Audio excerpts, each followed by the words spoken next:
Hello tout le monde, j'espère que vous allez bien. Alors moi ça va.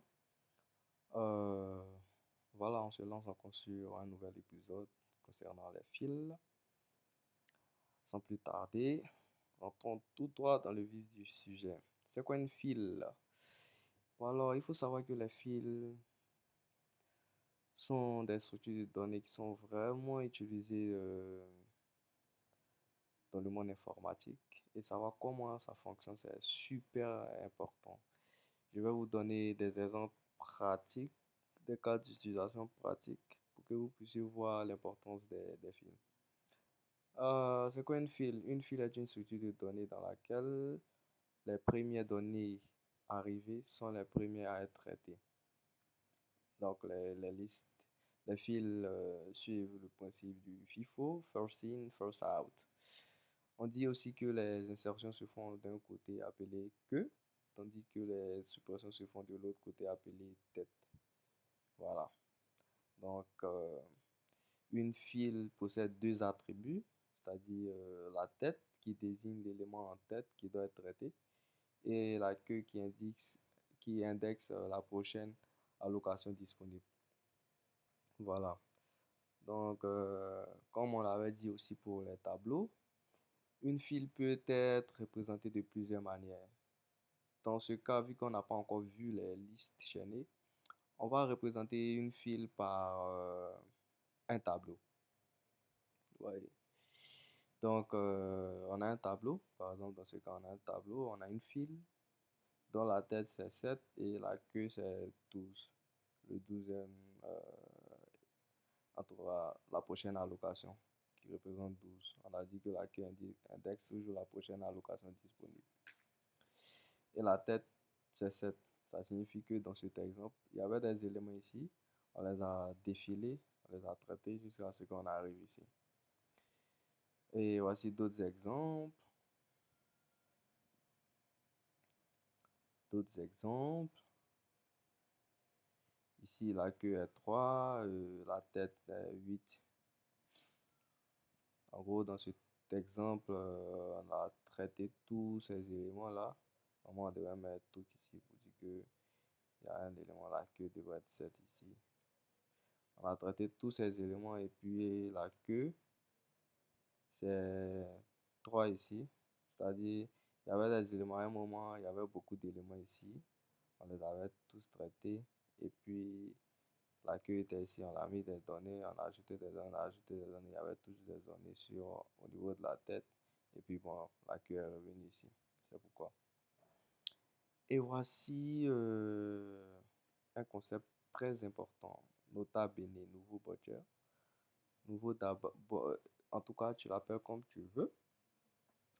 On dit quoi? Pour un tableau de n éléments donnés, il peut y avoir que n-1 éléments dans la file. Ça, c'est un truc très important dans la mesure où on manipule la file avec un tableau. Pourquoi est-ce qu'ils ont dit ça? Je vais vous prendre un exemple très simple, concret. Imaginons imaginons cet exemple où en fait la tête se trouve là et la queue se trouve là. C'est-à-dire il y a des éléments ici, jusqu'ici, et c'est le 12e élément qui contient aucun élément. Imaginons qu'il n'y avait pas cette condition et on a, on a ajouté un nouvel élément dans la file, vu que la queue représente toujours la prochaine allocation. Ça aurait été catastrophique dans la mesure où la queue désigner, allait revenir ici, mais c'est pas possible parce qu'il y a un élément ici. Donc on se retrouve dans un truc où c'est pas possible de traiter les éléments qui sont dans la file. Ouais. Donc c'est pourquoi en fait ils ont dit que c'est l'une des raisons pour lesquelles pour un tableau de n éléments donné, euh, on ne peut que traiter n-1 élément comme il ne peut y avoir que n-1 élément dans la file. C'est vraiment tout quoi. Alors on va passer aux opérations de base sur la file. Il faut savoir qu'il y a deux opérations de base, l'opération enfiler-défiler. Et en même temps aussi, on peut vérifier si la file est vide, pleine, etc. Donc ici, pour vérifier si la file est vide, on dit si la tête et la queue sont au même endroit, ça signifie qu'en fait la file est vide. C'est logique, hein. Ça veut dire qu'il y a aucun élément dans la file. Pour vérifier si la file est pleine, on dit que si la tête et la queue, si la tête est égale à la queue plus un, par exemple ici, si par exemple la tête, euh, si on a la tête qui est ici et que la queue est ici, ou soit non, non, même pas, ça c'est pas un bon exemple. Si on a les éléments ici, quand la queue est ici, et puis la tête est ici, il y a des éléments ici, il y a des éléments ici, et puis la queue est ici, la tête est ici, la file est pleine, parce que la tête est égale à la queue plus un. Donc on ne peut pas ajouter d'éléments. Un autre exemple de enfiler. Pour enfiler, bah, c'est simple, hein.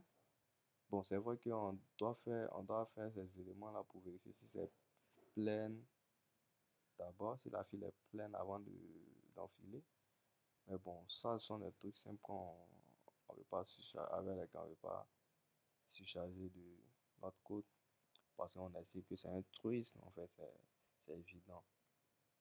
Donc, la queue reçoit le nouvel élément, vu que la queue représente toujours la prochaine allocation, donc on peut insérer automatiquement l'élément. Maintenant, une fois qu'on a mis la queue, la prochaine étape, c'est de vérifier euh, l'index de la queue. Donc, on dit si la tête est égale à la taille de la file, alors on retourne 1, c'est-à-dire on revient ici. Si la tête est ici, on revient ici. Il y a des éléments ici il y avait des éléments ici, on les a traités jusqu'à la tête est venue ici, bon, la queue vient ici. Euh, pour défiler, bon, il n'est pas encore fini. Sinon, en fait, la queue prend la queue plus un exemple banal. Ici, si on met un élément ici, bah, la queue vient ici, tout simplement. Maintenant, pour défiler, on fait la même chose. On prend l'élément qui se trouve à la tête, vu qu'on a accès direct à la tête, on récupère l'élément. Si la tête est égale à la taille de la file, alors on retourne 1. Bah, les 1 quand on retourne là, c'est pour dire que bon, c'est juste pour, pour une compréhension. Sinon, en fait, on retourne ces valeurs juste pour dire que bon, ce qu'on cherche, on l'a pas vraiment trouvé. Pour faire un algorithme plus sophistiqué, on aurait mis en place d'autres trucs en fait. Maintenant, sinon, bah, la tête prend le prochain élément à traiter, puis bah, c'est fini. C'est très pratique les fils. Et pour des exemples concrets de fils dans la vie de tous les jours, le système d'exploitation utilise énormément les fils. Le système d'exploitation utilise énormément les fils pour traiter les opérations. Et grâce aux fils, ils arrivent à implémenter d'autres structures encore euh, plus complexes que ça, qu'ils appellent les priority queue, tout ça, qui consiste en fait à privilégier certaines choses à certaines choses. C'est pas parce que tu es venu en premier qu'on doit te traiter.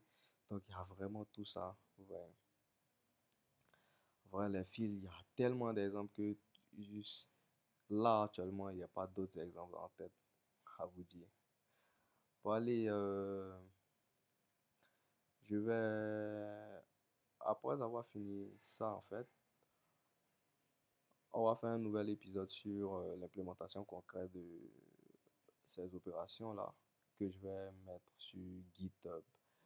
Dorénavant, vous allez retrouver tous les codes que je fais sur GitHub. Donc allez, portez-vous bien et à bientôt.